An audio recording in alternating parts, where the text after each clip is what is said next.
قبل ما ابدا الفيلم ما تنساش تتاكد انك مشترك في القناه ومفعل الجرس عشان يوصلك كل الافلام الجديده. وعشان ما اطولش عليك يلا بينا على الفيلم.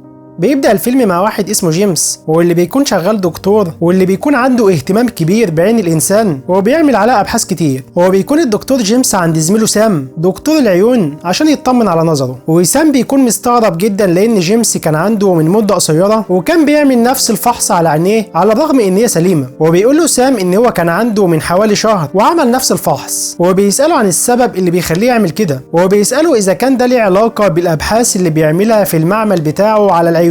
ولما بيكشف عليه سام بيقول له ان عينه حساسه جدا ولازم ما يحاولش يعمل عليها اي تجارب ويضغط على نفسه في الشغل والا هيفقد نظره للابد. فبيقول له جيمس ان الانسان الطبيعي بيستخدم 10% بس من قدره عينيه، ورغم كده تعتبر قدره العين للانسان قويه جدا. وبيساله ايه اللي ممكن الانسان يشوفه اذا قدر يستخدم 100% من قدره عينيه. وبيقول له ان ده ممكن يكون مفيد جدا للبشر خاصه في مجال الطب بتاعهم، لانه هيخليهم يشوفوا حاجات ما كانوش بيقدروا يشوفوها قبل كده. فبيقول له سام ان ربنا بس هو اللي ممكن يشوف كل حاجه، وان دي قدره البشر اللي ربنا خلقهم بيها واللي مسموح ليهم يشوفوا بيها، وان هو لو اتدخل في حاجه زي كده اكيد هيكون ليه اضرار كبيره. فبيقول له جيمس ان هو لازم يوصل لمرحله اعلى من اي انسان تاني. وبعدها بيروح جيمس المعمل بتاعه وبيسال الدكتوره ديان زميلته عن اللي شايفاه في اشعه مريض عندهم. فبتقول له ان احتمال يكون المريض عنده اصابه بجوار القلب. فبيقولها ان هم لا يمكن يكونوا متاكدين من حاجه زي كده الا لما يعملوا عمليه للمريض ويتاكدوا بنفسهم. وبيقول لها ان هو ممكن يكون عنده اصابه في مكان تاني او ورم مختلف وهم مش شايفينه، وده كله بسبب ان هم معتمدين على اشعه عاديه شايفينها بعينهم البسيطه. وهو بيقول لها ان بسبب الامكانيات الضعيفه دي ممكن ما يقدروش ينقذوا المريض واحتمال كبير يموت اثناء العمليه. وبيعرفها ان التجربه اللي شغال عليها لو نجحت هتخليهم قادرين يشوفوا حاجات كتير في جسم الانسان عمرهم ما شافوها قبل كده، وده اللي ممكن يخليهم قادرين ينقذوا مرضى كتير. فبتقول له ان هي عارفه الابحاث اللي شغال عليها في المعمل بتاعه واللي معهد الابحاث بيمولها بالاف الدولارات عشانها، لكن لحد دلوقتي ما وصلش لاي نتائج حقيقيه من خلال الابحاث دي، وان هو لازم يوصل لنتيجه كويسه ويبلغ معهد الابحاث بكده عشان يفضلوا يمولوا المشروع بتاعه. هو بتقول له لو حابب ياخد رايها في الابحاث بتاعته او يبلغها باللي وصل له فهي ما عندهاش مانع وكمان ممكن تساعده. فبيقول لها ان هو هيخليها تشوف بعينيها اخر حاجه قدر يوصل لها قبل ما يتكلم مع معهد الابحاث. هو بياخدها للمعمل وبيوريها الاختراع اللي وصل له، وهو محلول بيتم وضعه في العين وبيبدأ يجربه لأول مرة على قرد تجارب في المعمل. وبعد ما بيحط المحلول في عينيه بيدخله القفص. وهو بيقول لها ان القرد ده مدرب على انه يشغل المفتاح اللي بنفس لون اللمبة عشان يخليها تنور. والعجيب ان القرد بيكون قدامه فاصل ومش شايف الثلاث لمبات، ورغم كده بيقدر القرد ان هو يشغل الثلاث لمبات بالترتيب على الرغم ان المفاتيح متلخبطة على بعض، وده بيكون معناه ان القرد قادر يشوف من خلال الفاصل الحديدي. لكن فجأة بعدها القرد بينام على أرضية القفص وبيبص لفوق، وبيكونوا مستغربين جدا من تأثير المحلول الجديد. لكن بعدها القرد بيموت بعد ما حصلت له صدمة بسبب اللي هو شايفه، وده لأنه متعود على رؤية معينة ودماغه ما استحملش اللي هو شايفه. وبعدها بيخرج جيمس مع ديان واللي بتسأله عن السبب اللي خلاه يعمل البحث ده. فبيقولها إن الفضول هو اللي خلاه يبدأ البحث، وبيقولها إن هو لو نجح يطبق المحلول اللي اخترعه على نفسه هيقدر ساعتها يساعد آلاف المرضى ويشخص المرض اللي عندهم بمجرد إن هو يبص لهم بس، لأن عينيه وقتها هتكون بمثابة الأشعة اللي من خلالها هيقدر يشخص المرض اللي عندهم وبعدها هيقدر يساعدهم. هو بتقول له ديان ان معهد الابحاث طالب يقابله ضروري عشان يقدم لهم تقرير عن اللي وصل له من خلال البحث بتاعه. فبيقول لها ان هو هيخليهم ينبهروا لما يشوفوا بعينيهم اللي قدر يوصل له. وبعدها بيروح جيمس لزميله سام وبيقول له ان هو ناوي يعمل التجربة على نفسه ويستخدم المحلول على عينيه، لانه لا يمكن يلاقي حد يوافق على تجربة زي كده لان النتائج بتاعته مش مضمونة ولا معروف اضرارها الجانبية، وان هو حتى لو لقى حد يوافق على كده مش هيكون عارف يوصف اللي هو شايفه بعد استخدام المحلول. لكن زميله سام بيحذره ان هو يعمل كده خاصة بعد اللي حصل للقرد. فبيقول له جيمس ان القرد اللي مات ما استوعبش اللي هو شايفه لانه مجرد حيوان، لكن هو انسان وعنده عقل وكمان دكتور وهيقدر يستغل القدرة الجديدة اللي عنده. فبيوافق سام ان هو يساعد صديقه جيمس لانه بيكون عارف ان جيمس اكيد هيعمل التجربة حتى من غيره، ولانه بيكون خايف على جيمس جيمس جدا، وبيبدأ جيمس التجربة وبيقول في التسجيل ان هو هيعمل التجربة على نفسه، وان هو هيحط نقطة واحدة بس من المحلول في كل عين. وفعلا بيعمل التجربة بمساعدة سام، وبينتظر ثواني قبل ما يفتح عينيه ويشوف التجربة نجحت ولا لا. واول ما جيمس بيفتح عينيه بيكون نظره مشوش جدا، لكن بعدها بيبص على ملف مقفول قدامه وبيكتشف ان هو بيقدر يشوف اللي مكتوب جواه، وبيقرأ فعلا اللي مكتوب. وسام بيكون مذهول من اللي بيحصل قدامه، وبيتأكد من كلام جيمس وبيطلع ان الكلام اللي مكتوب كله مظبوط. وبعدها بيبص جيمس على سام وبيقول له ان هو شايف القلم اللي في جيب قميصه واللي بيكون تحت البلطو، وان هو عنده في القميص زرار واقع. وسام بيكون مذهول جدا، وبيفهم جيمس ان هو بيقدر يشوف الحاجات اللي تحت الاشياء البسيطة، لكنه بيكون مش قادر يشوف من خلال الجدران او المعادن. فبيقرر جيمس ان هو يزود الجرعة من المحلول، وبيحط نقطة كمان في كل عين. لكن فجأة بيحس بألم شديد في عينيه وبيفقد الوعي. وتاني يوم بيكون اجتماع معهد الابحاث واللي مش بيقدر يحضره جيمس، وبيروح الدكتور سام عشان يشرح لهم التجربة، وبيسمعهم التسجيل بتاع جيمس، وبيقول لهم سام ان التجربة بتاعت جيمس كانت ناجحة جدا ولازم يستمروا في تمويل المشروع. لكن كل اللي موجودين في الاجتماع بيرفضوا، وبيقولوا لسام ان التجربة لو كانت ناجحة كان جيمس حضر بنفسه وشرح التجربة، وبيقولوا له ان التجربة بتاعت جيمس كلفتهم آلاف الدولارات بدون فايدة. عشان كده بيقرروا كلهم ان هم يوقفوا تمويل المشروع بتاع جيمس. وبعدها بيروح سام وديان عشان يبلغوا جيمس عن اللي حصل في الاجتماع. بعد ما بدأ يفوق هو بيكون جيمس شايفهم كويس جدا على الرغم ان هو مغطى عينيه، وبيقول له سام ان بكره هيشيلوا الرباط اللي على عينيه، لكن جيمس بيكون مش مهتم لانه شايف كل حاجه من خلال الرباط. وبعد ما بتتحسن حاله جيمس بيروح المعمل بتاعه عشان ياخد المتعلقات بتاعته من المعمل بعد قرار وقف مشروع الابحاث بتاعه. وبعدها بيطلب منه دكتور زميله ان هو يشوف حاله مريض في المستشفى على امل ان هو يساعده. وفعلا بيروح جيمس وبيشوف المريضه، وبيعرف ان تشخيصها كان غلط من الاساس، وبيقدر ان هو يشخص حالتها بعينيه بس. وبيقول جيمس لزميله ان العمليه اللي ناويين يعملوها للمريضه ملهاش اي علاقه بالحاله بتاعتها، وان هي محتاجه عمليه تانية. لكن زميله بيستغرب جدا من كلامه، وبيعتقد ان هو بيحاول يطلعه غلط، وبيكون مصمم على رايه. وبيكون جيمس مش عارف يتصرف ازاي، وفجاه بيحس بصداع غريب في دماغه وعينيه بتوجعه. وبعدها بتشوفه الدكتوره ديان وبتقول له ان هو محتاج يرتاح ضروري ويبعد عن الشغل، وبتقترح عليه ان هو يحضر الحفله اللي عاملاها في البيت. وفعلا بيحضر جيمس الحفله وبيحاول ان هو يرفع عن نفسه، لكن فجاه بيجيله الصداع تاني وبيحس بوجع شديد. وبعدها بيكتشف ان هو بيقدر يشوف كل اللي حواليه من غير هدوم، وهو بيكون مذهول جدا من منظرهم وبيضحك عليهم لان هو الوحيد اللي شايفهم بيتحركوا من غير هدوم عادي. وتاني يوم بتكون ميعاد العمليه اللي هتتعمل للحاله اللي جيمس معترض عليها، وبيضطر ان هو يحضرها كدكتور مساعد فقط. وقبل ما يدخل العمليه بيحط من المحلول في عينيه. وبعد ما بيجهز نفسه وبيدخل العمليه بيحاول جيمس ان هو يقنع زميله يعمل اللي هو عايزه في الحاله، وبيضطر ان هو يجرحه في ايديه عشان ما يقدرش يكمل العمليه وياخد هو مكانه. وفعلا بتنجح الخطه، وبيعمل جيمس العمليه بالطريقه اللي هو شايفها مناسبه للحاله. وبيقول لكل زمايله ان هو شايف كويس جدا، وان هو شايف كل حاجه محتاجاها الحاله قبل ما يبدا العمليه من الاساس، وده دليل على نجاح البحث بتاعه. وفعلا جيمس بيعمل العمليه واللي بتكون ناجحه، لكن بسبب اللي جيمس عمله لزميله في العمليه بيتم وقفه عن مزاوله الطب للابد. وبعدها سام بيطلب من جيمس ان هو يوقف استخدام المحلول بتاعه لانه ممكن يكون ليه تاثير على نظره وعلى دماغه، لكن جيمس بيكون رافض. فبيقرر سام ان هو يدي لجيمس حقنه مهدئه عشان يحتجزه ويمنعه من استخدام المحلول. ولما بيحاول جيمس يهرب بيدفعه بالغلط، وبيقع سام من الشباك وبيموت. وديان بتكون هي الوحيده اللي شافت اللي حصل، لكن محدش هيصدق ان جيمس ما كانش يقصد يعمل كده، خاصه بعد اللي حصل منه مع زميله في العمليه، والكل هيعتقد ان هو بقى مجنون. فبيضطر جيمس ان هو يهرب فورا من المكان. وبعدها الاخبار كلها بتتكلم عن جيمس وبتقول ان هو قاتل وهارب من العداله. وبعد ما جيمس كان دكتور ومشهور بيضطر ان هو يشتغل في سيرك على اساس ان هو مشعوذ، وبيقدر يعرف كل حاجه من غير ما يفتح عينيه. وبيشتغل مع واحد اسمه كرين، وبيكون جيمس قادر ان هو يشوف كل حاجه بكل سهوله، والكل بيكون مذهول. لكن واحد من الحضور بيقول لجيمس ان هو مخادع وبيضحك عليهم، فبيقول له جيمس على اسمه وعنوانه ورقم الرخصه بتاعته واللي بتكون موجوده في جيب الشخص ده. والكل بيكون مذهول من قدره جيمس، خاصه كوين اللي بيكون مستغرب من موهبته وكل العروض اللي قدروا يقدموها سوا لمده شهر من غير ما يعرف السر اللي ورا جيمس. ولما بيسال جيمس عن السر بتاعه بيقول له ان هي عباره عن موهبه عنده بس. وبعد مده على وجود جيمس في السيرك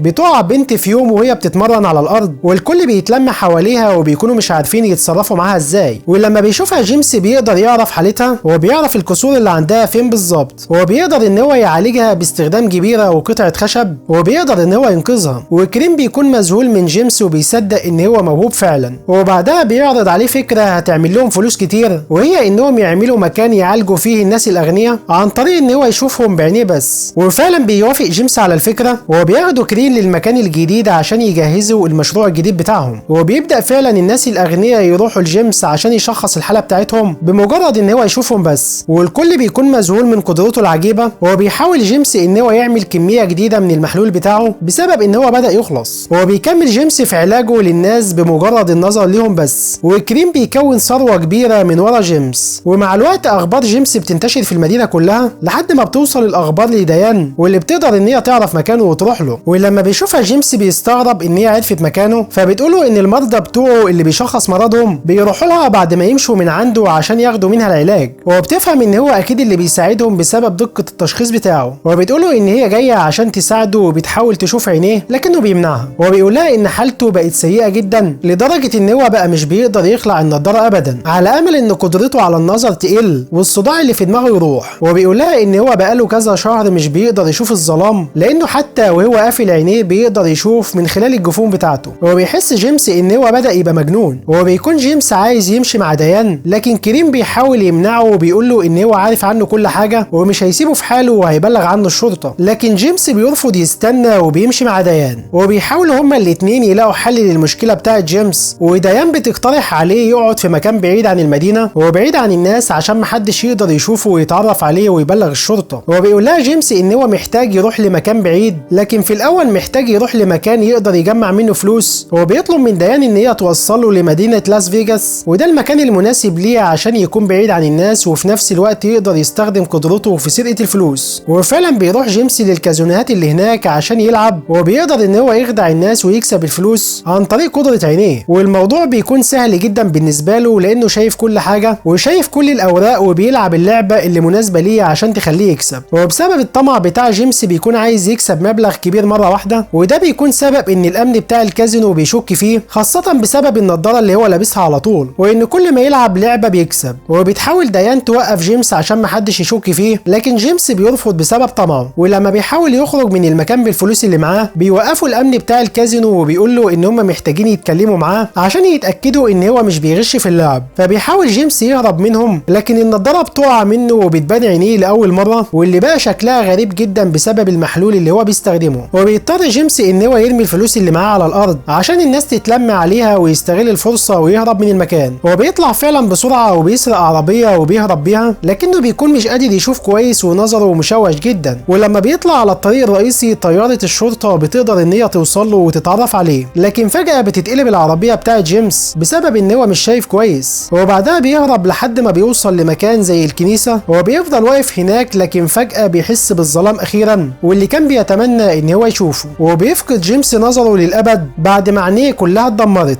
وبعدها بيتم القبض عليه من الشرطه، وديان بتكون حزينه عليه جدا بعد ما حاولت ان هي تنقذه من الطمع بتاعه لحد ما فقد نظره للابد. بس كده، وده كان فيلمنا النهارده. يا رب لو عجبك اعمل لنا لايك واشترك في القناه لو لسه ما اشتركتش وفعل الجرس عشان يوصلك كل الافلام الجديده. وسلام.